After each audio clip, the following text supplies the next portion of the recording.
Cole came home at 2 in the morning, smelling like the wrong alpha. He could still feel it. Bryce's mouth on his, the 3 seconds he had kissed back before shoving him away. Black walnut and iron all over his shirt, his collar, his skin. 3 years of distance undone by one moment in a dark office, and now the scent was on him like a stain he could not wash out. Mac was asleep on the couch, waiting up from the look of it. Laptop open on his chest, tea gone cold on the table. 6 days ago, Mac had sat on that same couch and told Cole he was in love with him. The apartment smelled like cedar bark and roasted barley, like safety, like home, and Cole was standing in the middle of it, reeking of someone else. His ex was his new boss. His roommate had just told him he loved him. He rode the elevator with one every morning and came home to the other every night, and right now he was standing in an apartment that smelled like one of them, covered in the scent of the other. Before we dive in, let me know in the comments where you are watching from. I read every comment. Now sit back, relax, and enjoy today's story. 3 years earlier, Cole had not been looking for love. He had been looking for a seat in the 3rd row of a guest lecture on adaptive clinical trial design at the University of Minnesota, and he had been running 4 minutes late because the walk from his apartment in Dinkytown had taken longer than usual in the snow. He was 21. A senior in biostatistics, in sharing a cramped apartment in Dinkytown with 2 roommates and a transcript that compensated for a social life he had never quite figured out how to have. Omega. People knew. He just kept his scent controlled and his head down. The lecture hall was packed. Cole found the last seat in the 4th row and opened his laptop, already annoyed at himself for missing the introduction. The man at the podium was tall, dark-haired, and spoke about Bayesian dose-finding methods with the casual authority of someone who had actually used them on drugs that were now on the market. He wore a suit that fit like it had been cut specifically for his shoulders, which it probably had. His voice carried without a microphone.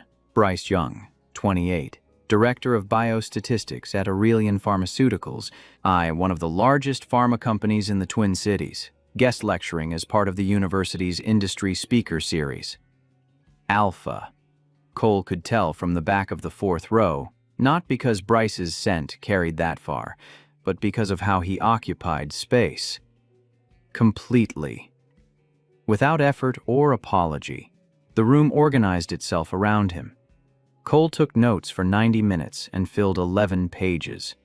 When the lecture ended, he walked to the front of the hall and waited behind 2 graduate students who asked questions about their dissertations. When they left, Cole stepped forward and said, "Your sample size recalculation in the Aurelian oncology trial assumes a fixed information fraction. But if you are using an alpha spending function with O'Brien-Fleming boundaries, i.e. the conditional power at the interim analysis would suggest a different reallocation." Bryce looked at him. Really looked. The way people look when they hear something unexpected from a direction they were not watching. "You read the Aurelian interim report," Bryce said. "I read every interim report your group publishes. Your Bayesian hierarchical model for the rare disease platform was the reason I switched from pure mathematics to biostatistics." Bryce's expression changed. Interest, obviously, but underneath it a heat that Cole, at 21, did not yet have the vocabulary to name. "I have office hours with the department tomorrow," Bryce said. "But I am free for coffee now, if you want to continue this conversation." Cole should have said no. He had a problem set due at midnight and a shift at the campus library at 6. But the man in front of him had written the paper that had changed the trajectory of Cole's academic career, and he was offering to talk about adaptive designs over coffee, and Cole was 21 and had never been looked at like that by anyone. "Yes," Cole said. Coffee became dinner. Dinner became a standing Tuesday night where Bryce would pick Cole up from the library and take him somewhere that served food Cole could not afford. Bryce lived 20 minutes away in a high-rise in the warehouse district. He worked 10 minutes from campus. The logistics were easy, which meant there was never a good excuse to slow down. Cole protested the first 3 times. By the 4th, he had stopped protesting and started looking forward to Tuesdays with an intensity that frightened him. Bryce was 7 years older. He had built a career that most people twice his age would envy. He spoke about drug development the way other people spoke about art, with genuine passion tempered by the hard-earned skepticism of someone who had watched promising compounds fail in Phase 3. He asked Cole questions about his coursework and then actually listened to the answers, leaning forward with his elbows on the table and his coffee growing cold because he forgot to drink it. He also touched Cole constantly, small touches that accumulated like interest. A hand on the small of Cole's back guiding him through a door. Fingers brushing Cole's when he passed the salt. A thumb pressing the crease between Cole's eyebrows when Cole frowned at a dataset. Or each touch lasted a fraction of a second and left a residue of black walnut and iron on Cole's skin that lingered for hours. By the 6th week, Cole's body had started responding to Bryce's proximity in ways that terrified him. His scent would spike when Bryce texted. His sleep cycle realigned itself around the nights Bryce stayed late at the research center, as if his body was tracking an alpha it had already decided belonged to it. His heats, normally clockwork, started shifting their timing, pulling earlier, trying to sync with something Cole's conscious mind had not yet agreed to. The first kiss happened in Bryce's car outside Cole's apartment building in a snowstorm. Cole had been mid-sentence about a paper he was writing when Bryce leaned across the center console and kissed him, like he had been waiting for exactly this moment for weeks. His scent control broke in real time. The dried apricot note, the one that only appeared when his emotional defenses collapsed, flooded the car so fast that Bryce pulled back with dilated pupils and said very quietly, "I should not have done that." "Do it again," Cole said. The relationship lasted 14 months. 14 months of Bryce picking Cole up after late nights at the library, of dinners that turned into sleepovers that turned into Cole keeping a toothbrush at Bryce's apartment, of waking up in sheets that smelled like black walnut and iron and feeling a pull behind his ribs that was either love or biology, so close to love it made no practical difference. They never bonded. Cole was clear about that from the beginning. He was in graduate school, his career was not negotiable, and bonding, with its permanent changes and how it rewired Omega priorities toward nesting and pair maintenance, was a risk he was not willing to take until he had established himself professionally. Bryce accepted this. Seemed to accept it. Said he understood. But during Cole's heats, when Cole chose Bryce as his caretaker, when Bryce held him through the fever and the need and the raw vulnerability of it, their bodies came close enough to bonding that the wiring partially formed anyway. Like a key pressed into wax but never turned. The impression was there. The mechanism had engaged, and when Bryce left, the impression did not fade. It calcified. It ached on cold mornings, flared in enclosed spaces, and responded to the scent of black walnut like salt in a cut. The end came on a Thursday. Cole remembered this because he had been running significance tests on a multi-center trial dataset, and the p-value that came back was .049, right on the boundary of meaning something and meaning nothing. And he had been thinking about how much of statistics was just deciding where to draw the line. Bryce called it 7. His voice was different, charged. Cole mistook it for excitement. "I got the offer," Bryce said. "Executive Vice President of Clinical Development at Calder Biopharma, headquarters in London. It is the role I have been working toward my entire career." Cole's stomach dropped, but he kept his voice steady. "That is incredible. Congratulations. I want you to come with me." The sentence landed like a door slamming, not an invitation, a declaration. "Come with you," Cole repeated. "London is extraordinary for pharma. You could find a position easily. Or finish your degree remotely. We would figure out the logistics. I am in the middle of my master's program. I have a year left before I defend. I have a life here, Bryce." "Come on, Cole. You can find a job anywhere. There are biostatistics departments in London." Cole went very quiet. The kind of quiet that Bryce should have recognized as dangerous, but did not. Because Bryce was 30 and had spent his entire adult life in a career that rewarded decisiveness over consultation, and it had not occurred to him that this was a conversation rather than an announcement. "You already said yes," Cole said. Silence. They needed an answer by Friday. "You accepted a position on another continent without talking to me first. I am talking to you now." "No. You are telling me. There is a difference." The argument that followed was the kind that strips insulation off wires. Cole said things he had been storing for 14 months, that Bryce treated their relationship like a variable he could optimize around, rather than a partnership that required mutual input. That every major decision Bryce had made since they met, the travel schedule, the intensity of their physical relationship, the pace at which he had inserted himself into Cole's life, had been calibrated for Bryce's convenience, not Cole's comfort.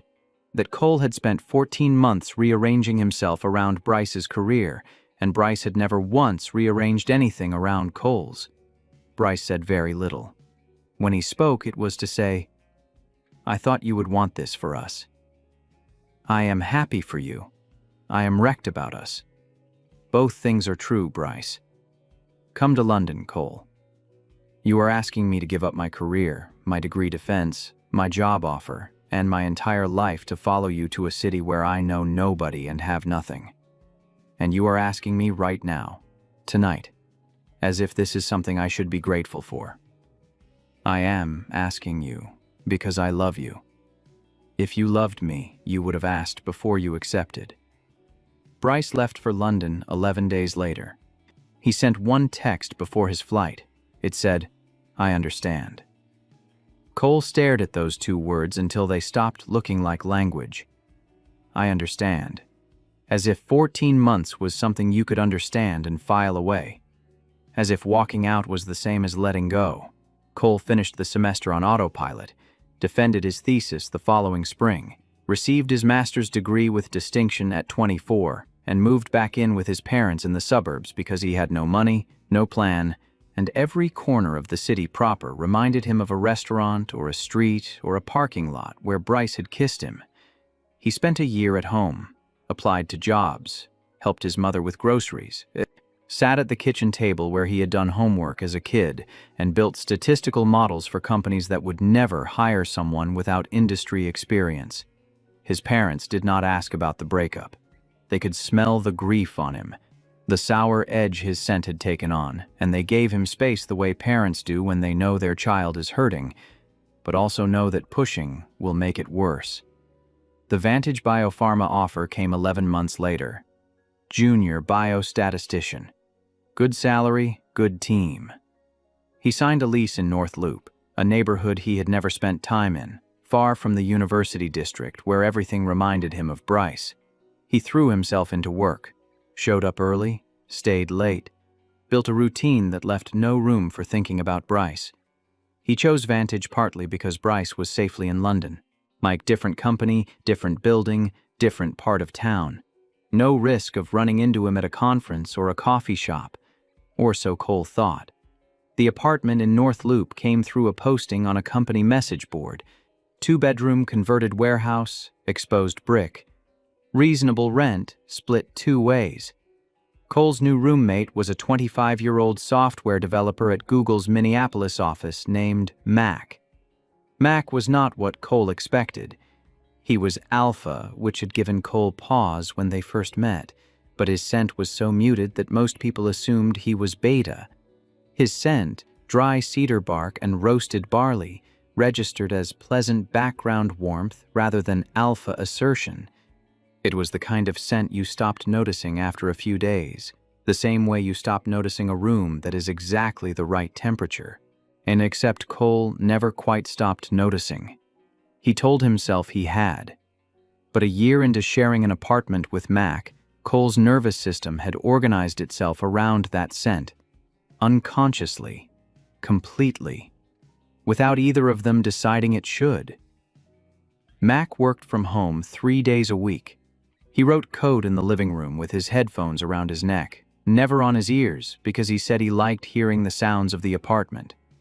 What he meant, Cole eventually realized, was that he liked hearing Cole. The sound of Cole's key in the lock, Cole's footsteps on the hardwood.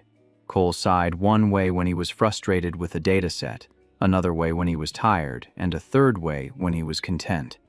Mac had cataloged all three without ever mentioning it. They cooked together most nights, only two people whose rhythms had synchronized so thoroughly that the choreography of a shared kitchen felt natural. Mac chopped. Cole seasoned. They moved around each other in the narrow galley space without collision, adjusting around each other without thinking about it. Cole's friends noticed before either of them did. "You know he is in love with you, right?" said his colleague, a bonded Omega named Felix who worked in the same department. Cole had been eating a sandwich at his desk. He stopped chewing. "Mac is my roommate." "Mac is your roommate who grocery shops based on what you mentioned wanting to eat 3 days ago. Mac is your roommate who rearranged his work schedule so he finishes before you get home because, and I am quoting him here, he likes the apartment better when you are in it. Mac is your roommate whose scent is all over you right now, and not in a way that suggests you bumped into each other in the hallway." Cole looked down at his sleeves, lifted one to his nose. Cedar bark and roasted barley, faint but unmistakable, layered into the fabric of his shirt. Mac had not touched him. Cole had just been sitting on a couch that smelled like both of them, wearing clothes stored in a closet that smelled like both of them, living in an apartment where their scents had been mingling for so long that the separation was no longer clean. "That does not mean anything," Cole said. "We live together. Scent transfer happens." Felix gave him a look that suggested Cole's statistical training should have made him better at evaluating evidence. Cole went home that night and paid attention. Really paid attention. He watched Mac code on the couch with one foot tucked under his leg and a mug of tea going cold on the side table.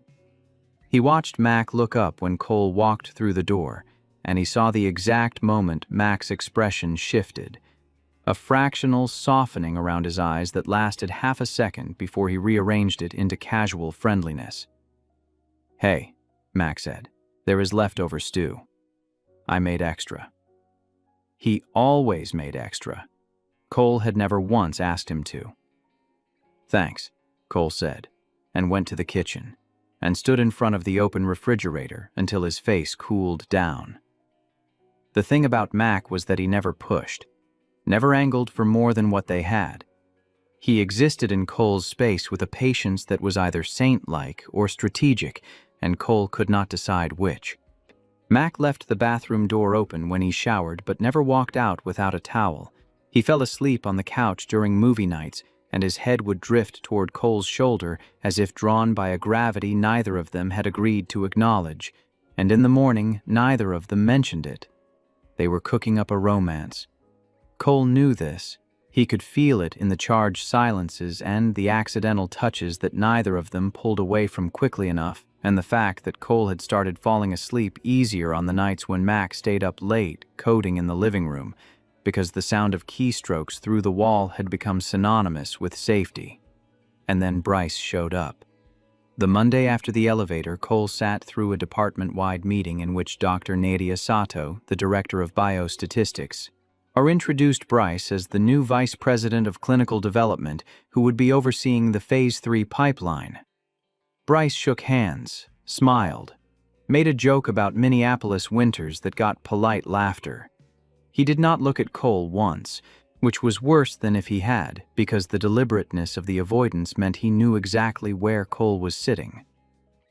After the meeting, Dr. Sato pulled Cole into her office. "I am putting you on the Meridian trial reanalysis." Cole's stomach dropped. "That is Bryce's trial." "That is Vantage Biopharma's trial, and you are the best biostatistician in this department. Is there a conflict I should know about?" Cole considered telling her. Considered saying, "Yes, 3 years ago, that man was inside my life, and now he is inside my workplace. and what we used to be is making it physically difficult for me to be in the same building as him. But Dr. Sato had hired him based on his competence, and competence meant handling difficult situations without letting personal history compromise professional performance. No conflict, Cole said. Good. First meeting is Thursday. Cole spent the rest of the day in his office with the door closed, running models he did not need to run, because the alternative was sitting in the open plan area where Bryce's scent drifted through the ventilation system like a ghost that refused to leave. At home, Mac had made pasta. He set Cole's plate on the counter without asking how his day was, which meant he already knew, only because Mac had a knack for reading situations without needing them explained. They ate in comfortable silence. Then Mac said, "The X." "The X. How long is he here?" "Indefinitely. He is running the clinical pipeline." Mac absorbed this. His face stayed neutral, but his scent shifted, the roasted barley going denser, heavier. Cole noticed. He noticed because he had spent a year paying attention to that scent, whether he meant to or not.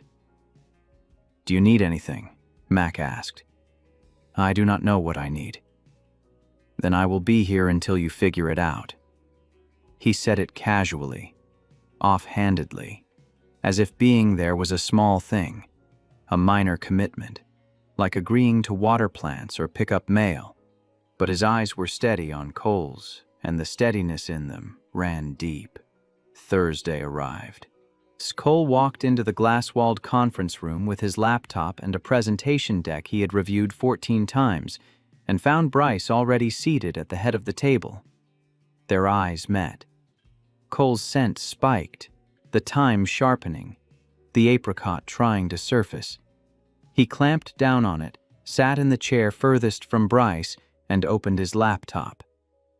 "Walk me through the primary endpoint analysis," Bryce said. Professional. Clipped.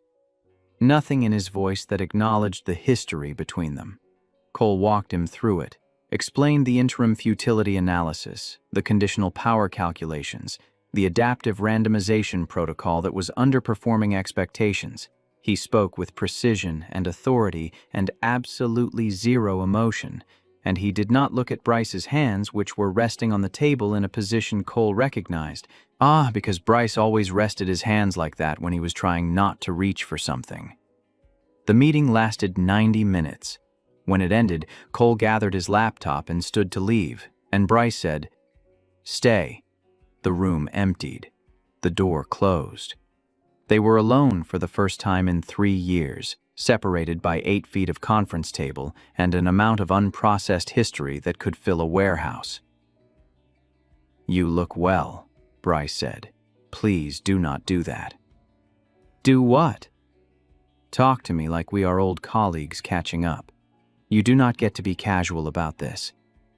Bryce went still. The camphor in his scent flared. "What would you prefer?" "Honestly, I would prefer you transfer to literally any other office." "That is not going to happen." Bryce leaned back in his chair, not defensive, strategic. "I took this role because it is the best position in my field. I did not come here for you." "Great. But I am also not going to pretend you do not exist for the foreseeable future because it makes you uncomfortable.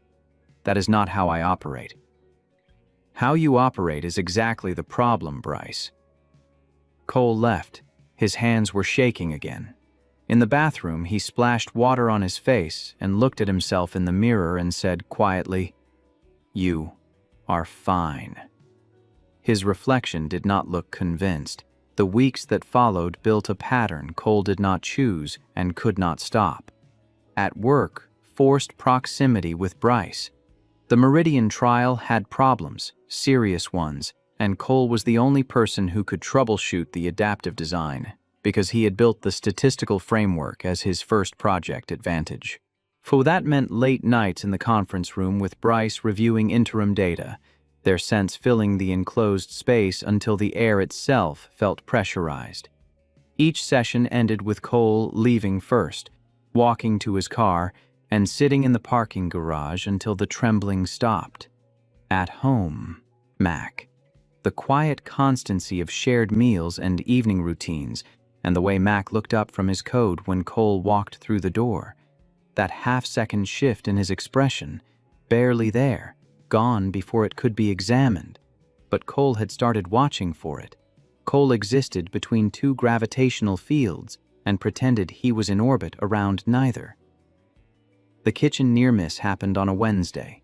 Cole was reaching past Mac for a mug on the upper shelf, and the stretch brought their forearms into contact, skin against skin. It a stripe of warmth that lasted 1 second and sent a jolt straight through Cole's nervous system. His sense spiked. The dried apricot, the note that only surfaced when his guard dropped, broke through and filled the kitchen with a sweetness so sudden that Mac went absolutely still. He was holding a spatula. His knuckles whitened around the handle. His own scent, usually so restrained, deepened. The cedar bark became richer, almost smoky, like wood placed close to flame but not yet burning. Cole did not pull his arm away, neither did Mac. For 2 full seconds they stood with their forearms pressed together, bare skin conducting heat, and Cole felt his whole body flush from the contact point outward. His breath hitched. Mac's did too. "Sorry," Cole managed, reaching for the mug. Tight space." Mac set the spatula down with deliberate care. "I need to take a walk," he said, and left the kitchen. Cole heard the apartment door open and close. Mac did not come home for 2 hours. When he did, neither of them mentioned it. They watched a documentary about climate migration and sat on opposite ends of the couch with a careful 18 inches between them. At one point, Cole's foot slid sideways and his sock brushed against Mac's ankle. They both left it there. Did not move away, did not acknowledge it. The silence afterward was deafening. If you are enjoying the story, drop a comment and let me know where you are listening from. I read every single one. All right, let us get back to the story. Bryce did not do subtle. He did strategic.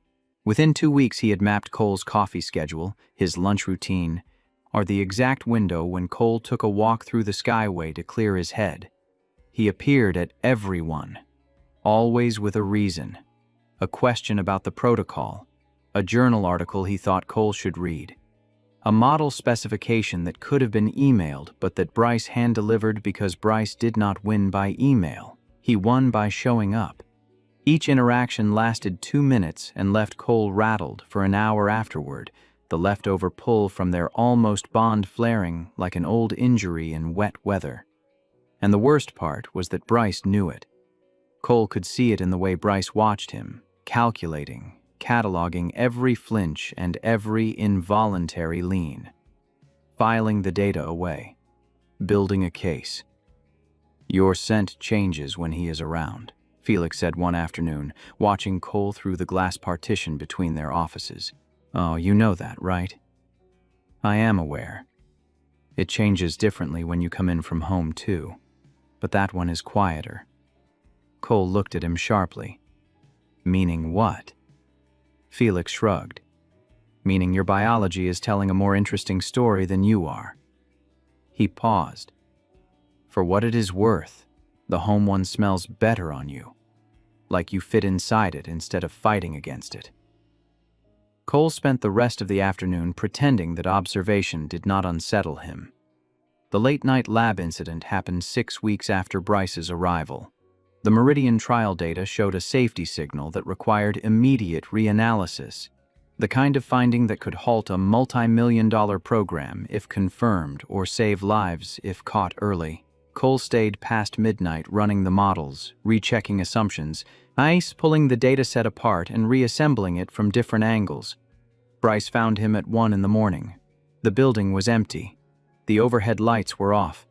Cole was working by the glow of 3 monitors, his tie loosened, his sleeves pushed to his elbows, his scent completely unguarded because he was too focused to remember to maintain it. "I saw your badge still active on the security log," Bryce said from the doorway. "The safety signal is real. The subgroup analysis confirms it in patients over 65 with pre-existing cardiac conditions. We need to notify the DSMB by Friday." Bryce came closer, looked at the screen. His proximity set off the familiar chain reaction in Cole's nervous system. The pulse spike, the scent surge, the involuntary lean. But tonight, exhausted and unguarded, Cole did not fight it. He simply let it exist. "You found it," Bryce said quietly. "You actually found it. That is my job. It is more than your job. This is going to save lives." "I know." They stood side by side in the dark office, looking at numbers that meant something. And for a moment, the 3 years between them compressed into nothing. This was what had drawn Cole to Bryce in the first place. Not the alpha pheromones or the expensive suits. The brain. The shared language. The fact that Bryce understood what these numbers meant and why they mattered and why Cole had stayed until 1 in the morning to make sure they were right. "I missed this," Bryce said, "working with someone who sees what I see." "Do not." "Cole." I said, "Do not." Bryce caught his wrist. The touch was light and Cole's whole body locked up. His scent collapsed. The time and the glass and the carefully managed composure falling away until the dried apricot was all that remained, naked and sweet and devastating. Bryce's breathing changed. His scent darkened, the iron becoming more pronounced, the camphor burning off until what was left was raw alpha. He pulled Cole toward him, somewhere between careful and desperate, like a man who had been holding himself back for 6 weeks and had finally run out of distance. He kissed Cole. Hard. His mouth was hot and certain and tasted like 3 years of silence breaking open at once. Cole's body responded before his brain caught up. His hand fisted in Bryce's shirt. His mouth opened. His back hit the desk behind him, and Bryce pressed forward, one hand in Cole's hair, the other gripping his hip. And for 3 seconds, Cole forgot every reason this was a terrible idea. 3 seconds of heat pooling low in his stomach, of Bryce's thigh pressing between his, of a sound leaving Cole's throat that he would spend the next week trying to unhear. Then Cole shoved him. Both hands flat on Bryce's chest, hard enough to break the contact.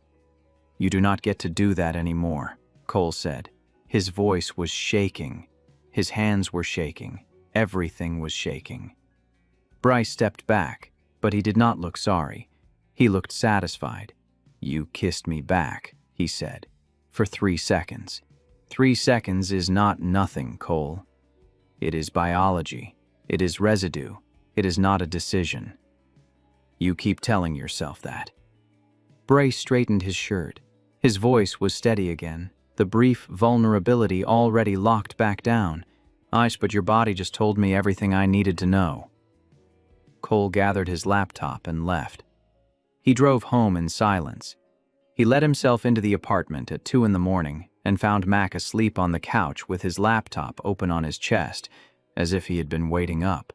Cole stood in the doorway and looked at him, at Mac's face, soft in sleep, unguarded, open, at the hoodie Mac was wearing that was actually Cole's, taken from the laundry without comment 3 weeks ago and never returned. At the mug on the coffee table, still half full of tea that Mac had made at whatever hour he had decided to wait. Cedar bark and roasted barley. The scent was everywhere. It was the apartment. It was the couch. It was the hoodie and the blanket and the air itself. And Cole stood in the middle of all of it and realized his hands had stopped shaking. For the first time in 6 weeks, his hands were completely still. He went to bed. He did not sleep. The next evening, Mac was sitting on the far end of the couch with his laptop when Cole got home. Cole dropped his bag by the door and sat down. There was a cushion of space between them. Normal distance. Roommate distance. "Bryce kissed me last night," Cole said. Mac's fingers paused on the keyboard. 1 beat. 2. Then he closed the laptop and set it on the coffee table very carefully. "And," Mac said, "and I pushed him away and told him he does not get to do that. But he did it. He did. And part of you kissed him back." Cole looked at him. "How did you know that?" Because your scent has been different since you came home last night. Not upset, confused. The way it gets when your body is doing one thing and your brain is doing another. Cole's chest hurt. I did not invite it. I know. It lasted 3 seconds. Cole. Mac's voice was gentle, careful. You do not owe me an accounting. I feel like I do. Why? The question hung between them. Cole knew the answer. He had known it for weeks, maybe months, the way you know the result of a calculation before you finish running it. But saying it meant changing the equation permanently, and Cole had seen what happened when equations changed without everyone agreeing to the new terms. Because you matter to me, Cole said. Naina and I do not want you thinking that what happened with Bryce changes that. Mac studied him. He had gone blank. Mac's face was usually easy to read, all warmth and dry humor, but right now he had shut it down completely. I need to tell you something, Mac said. The timing is terrible. It has been terrible since your ex showed up, but I do not think it is going to get better, and I am done waiting for perfect. Cole's heart rate accelerated. His body knew what was coming before his mind did. I am in love with you, Mac said.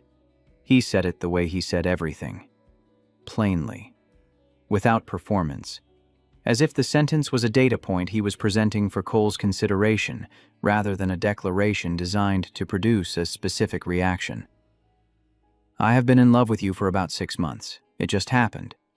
And I am telling you, because keeping it to myself started to feel like lying, and I would rather you know and make your own call than wonder. Cole stared at him. The apartment was quiet. The heater clicked on and the warm air started circulating, carrying their scents through the space as it did every evening, mixing cedar bark with cold glass until the apartment smelled like a greenhouse in early morning, warm and green and growing. I do not know what to say, Cole whispered. You do not have to say anything. I meant what I said. This is not a timer. There is no deadline. Mac. Yeah? I think I have been falling for you and calling it something else. Mac went still. His eyes widened, just slightly. He inhaled. The roasted barley in his scent went dark and sweet, like malt sugar in a hot pan. And Cole realized he had never smelled that note before, because Mac had been keeping it hidden, locked behind the same careful control that Cole used on his own biology. I am not asking you to decide anything tonight, Mac said. I just needed you to know. They sat on opposite ends of the couch. The space between them was the same 18 inches that had been there all evening, but it felt different now. Charged, mapped. Like every inch had been measured and assigned meaning. At midnight, Cole got up for water. Mac was already in the kitchen. They stood on opposite sides of the counter in the dark, close enough to feel each other's warmth. The window above the sink showed their reflections superimposed on the Minneapolis skyline. 2 shapes in a dark room, nearly touching. I am scared, Cole said. Of what? Of choosing wrong. Of making the same mistake I made with Bryce, except this time it would be worse because I would lose my home too. You will not lose your home. You cannot promise that. I can promise that this apartment is yours as long as you want it, regardless of anything else. Cole's hand moved across the counter. His fingers found Mac's. They did not interlock. They just rested there, overlapping. The pads of Cole's fingers against Mac's knuckles. The contact was barely anything. A centimeter of skin. But Cole felt his pulse in it. Felt the warmth traveling up his wrist, his arm, settling in his chest. Mac's thumb shifted, drew one slow line across Cole's index finger. Back and forth, back and forth. The smallest motion. The loudest thing Cole had ever felt. They stayed like that until the sky started lightening. In the weeks that followed, Cole lived inside a split screen. At work, Bryce. The trial consumed them both, and the professional collaboration was genuinely brilliant, their minds clicking together as it always had. completing each other's sentences, arriving at the same statistical conclusions from different starting points. The brilliance was the problem. It reminded Cole of what he had loved about Bryce, the intellectual partnership, the shared fluency, how Bryce's brain made Cole's brain better. But Bryce also started doing something that Cole recognized with a cold clarity his 22-year-old self had not possessed. He started narrating a future, casually, in passing. When the trial publishes, I was thinking we could co-author the methods paper. There is a conference in Barcelona in June. The abstract submission is open. Meridian might spin off the platform technology into a new entity. I would need someone to run the biostatistics division. Each sentence was a move on a board.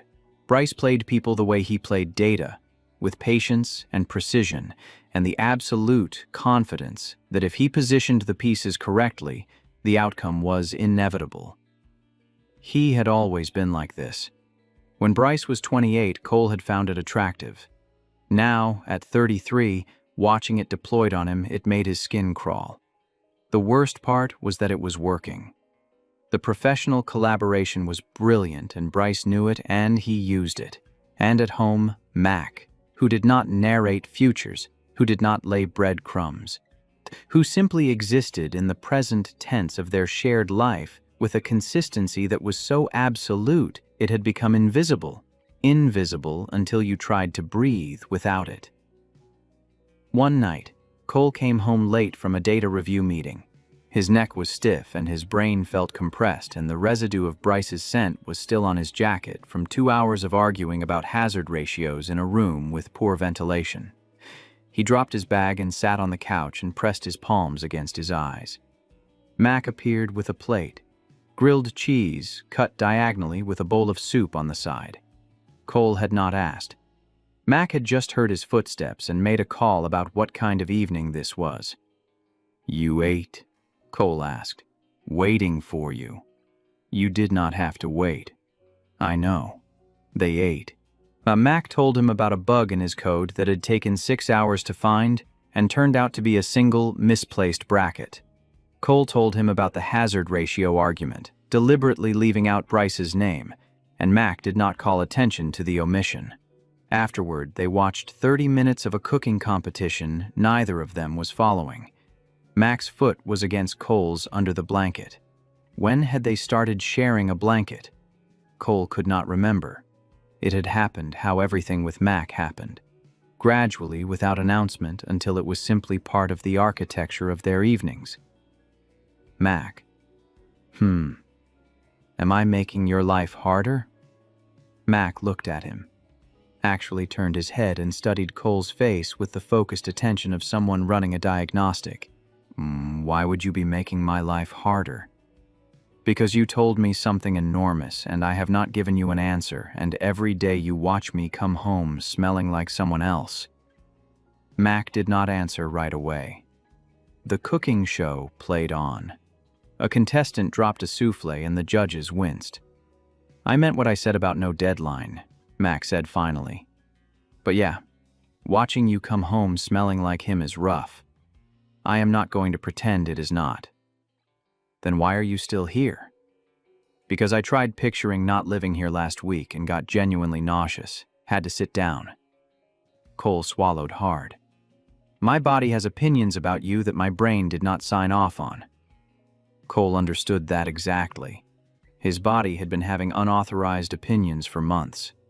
The next day at work, Felix pulled Cole into the break room during lunch.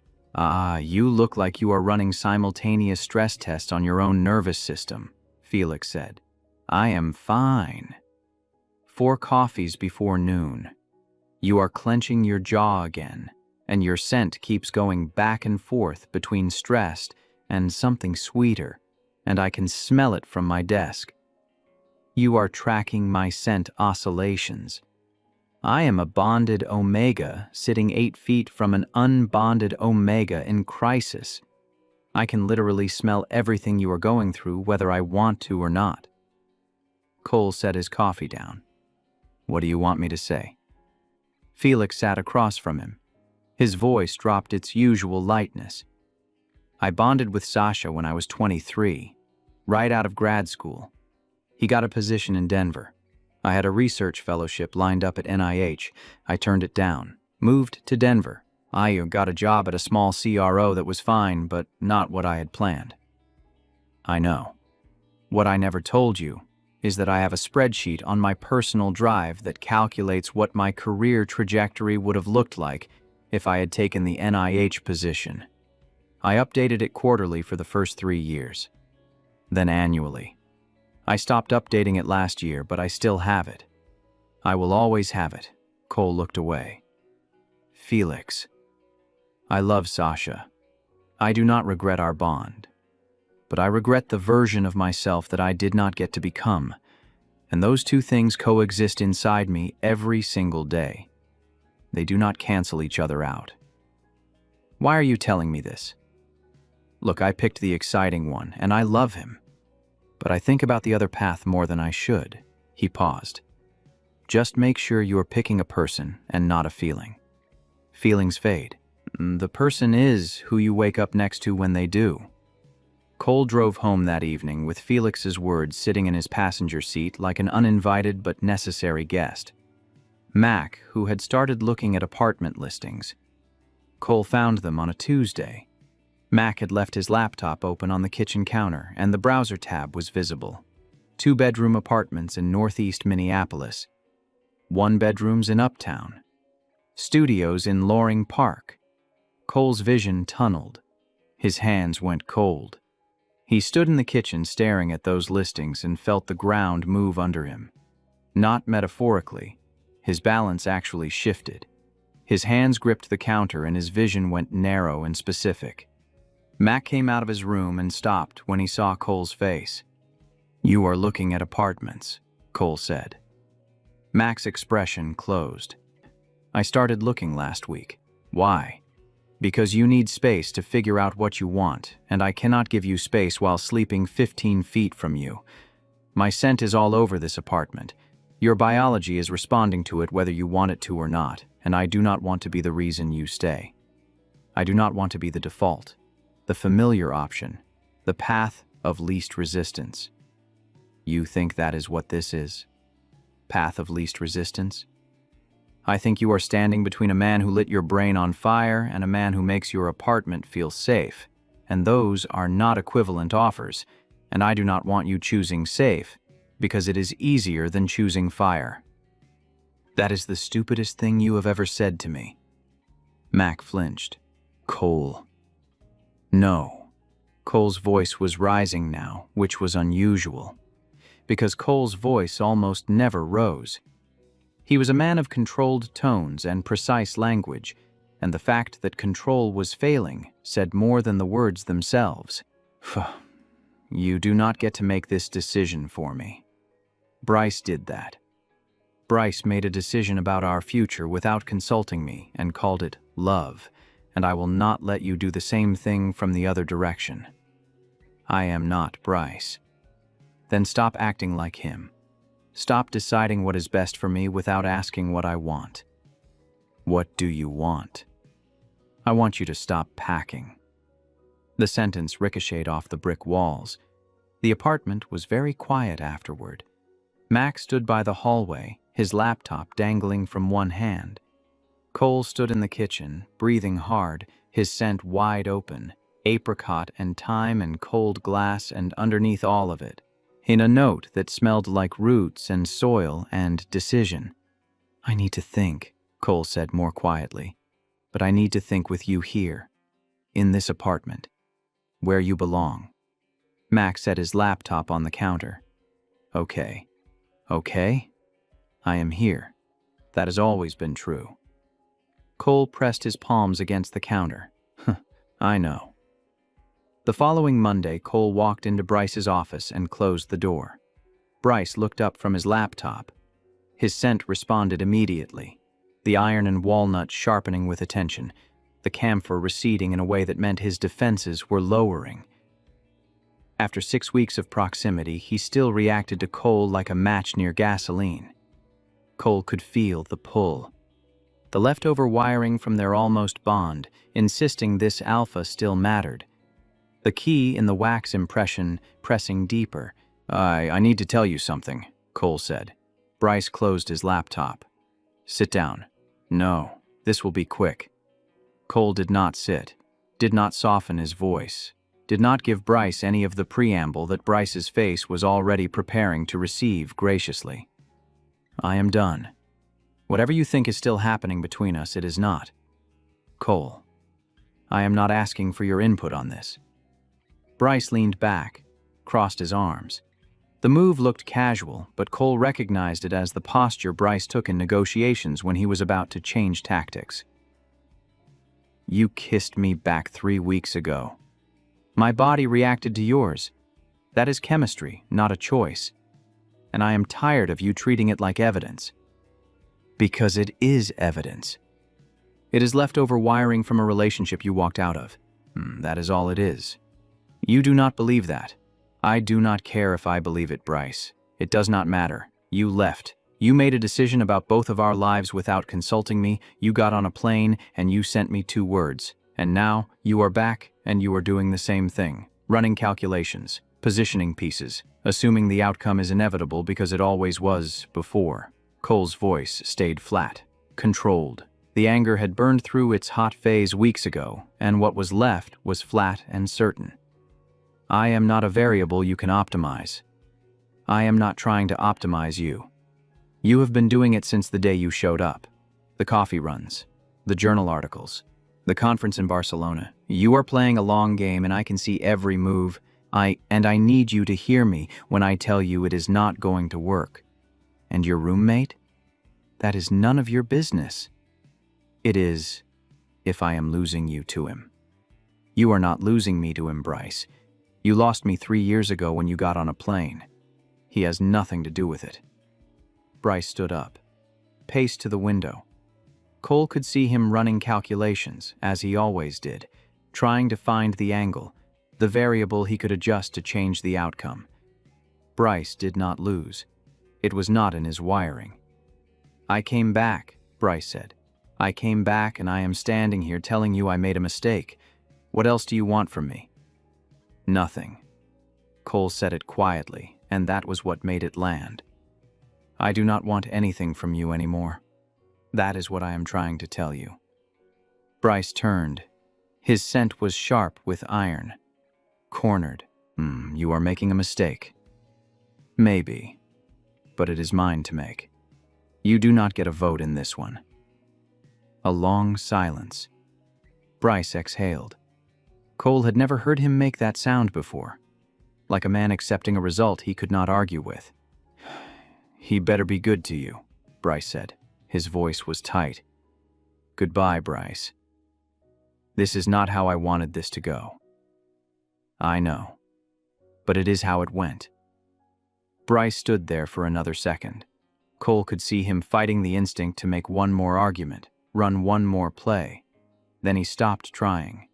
He walked out. Cole sat in the quiet office and waited to feel something.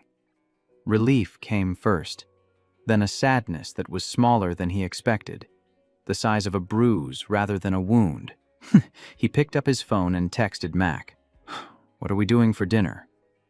Cole stood, turned toward the door, then stopped. For what it is worth, he said without turning around, London was the right decision for your career, and leaving me was the wrong decision for your life. Those can both be true at the same time. He left the office. He took the elevator to the lobby. He walked through the atrium and out into the Minneapolis cold and stood on the same spot where he had stood 6 weeks ago, shaking and disoriented and unable to breathe. This time he was not shaking. This time the cold felt like clarity. He drove home. It was 4:30 in the afternoon, early for him, and Mac was on the couch with his laptop open and his headphones around his neck, and he looked up when Cole walked through the door, and his whole face changed for half a second before he caught it. Cole walked to the couch. Mac watched him, his expression cycling through surprise, then caution, then a look Cole had never seen on him before, hope, barely contained. There was a box on the floor near the hallway, one of Mac's packing boxes, half filled, a folded shirt visible at the top. Cole reached into the box and took the shirt out. He walked to Mac's room. He opened the dresser drawer. He put the shirt back. Then he came back to the living room and took another item from the box, Mac's copy of a book they had argued about in their first week as roommates, a light-hearted argument that had lasted 3 hours and ended with both of them laughing until Mac snorted tea through his nose. Cole placed it back on the bookshelf. He returned a coffee mug, a phone charger, a pair of running shoes. Mac watched every item leave the box and return to its place. His jaw was tight. His hands were flat on his knees. His scent had broken open completely, the cedar bark and roasted barley flooding the room, raw and overwhelmed, filling the room. "Cole," Mac said, Don't what? Don't do this if you are not sure. I meant what I said. I would rather lose you honestly than keep you out of guilt." Cole sat on the couch, right next to Mac, close enough that their knees touched. He took Mac's face in both hands. "I talked to Bryce today," Cole said. "Told him it is done." Mac searched his face. "Are you okay?" "Yeah, I am." And he meant it. "Mac, I need you to hear something.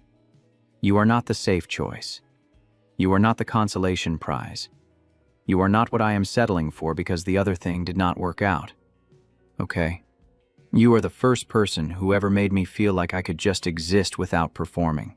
Odds like I could come home and be tired and boring and you would still be there, and I did not know I needed that until you gave it to me." He kissed Mac. This kiss was calm. His choice, made with his whole brain, every part of him agreeing for once. He kissed him. Slow. Deliberate. His thumbs traced Mac's jaw and he felt Mac's breath stutter against his mouth. Then Mac's hands were on his waist, pulling him closer, and the kiss deepened into something that made Cole's knees go soft. Mac kissed like he did everything else, thoroughly, without rush, like he had been studying for this specific exam for months and was finally allowed to show his work. His teeth caught Cole's lower lip, and Cole made a sound that surprised both of them. Mac pulled back. He was breathing hard. His face was flushed. His scent had cracked wide open for the first time, the muted quality gone, and what was underneath hit Cole like walking into a wall. Rich and warm and layered, cedar and barley and a warmth underneath that Cole had no name for. Alpha. Completely, unmistakably alpha. Cole had been living with this scent for a year and had never once smelled the full thing. "You have been holding back," Cole whispered. "You have no idea," Mac said, and his voice was wrecked. They pulled apart. Mac's forehead rested against Cole's. "Fair warning," Mac said, barely above a whisper. "I have been in love with you for months and I have zero idea what I am doing now. You have been doing it this whole time. Just keep going." "Cooking too much and stealing your hoodies?" "Exactly that." He smiled. It was the first real smile Cole had seen from him since Bryce arrived, and Cole's stomach flipped. This was what he wanted. This exact thing. The guy on the couch in the stolen hoodie who smiled like the sun just came out.